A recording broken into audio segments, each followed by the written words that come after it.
Un anno fa il primo caso era stato registrato il 16 giugno. Nel 2019, complice una fredda e piovosa primavera, la data è quella del 18 luglio. Le analisi lo hanno confermato. È un anziano di 79 anni di Maserà, il primo veneto colpito dalla febbre del Nilo.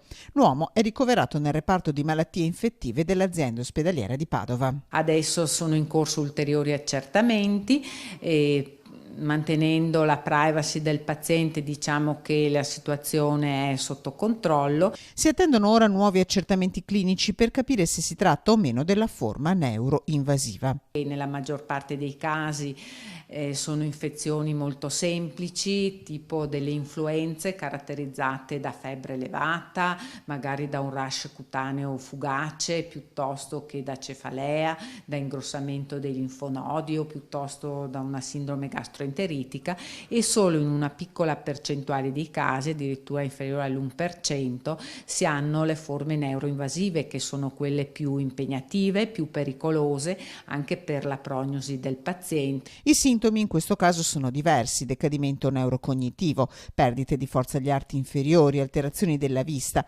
A essere a rischio soprattutto pazienti anziani. Le persone più colpite quali sono? Sono le persone più anziane, le persone che hanno altre patologie o che sono immunodepresse, immunodepressione legata a farmaci, o perché magari una persona è stata trapiantata, o perché ha immunodeficienze acquisite legate a virus o quant'altro. 257 i casi in Veneto nel 2018, 95 nella provincia di Padova, la più colpita della regione.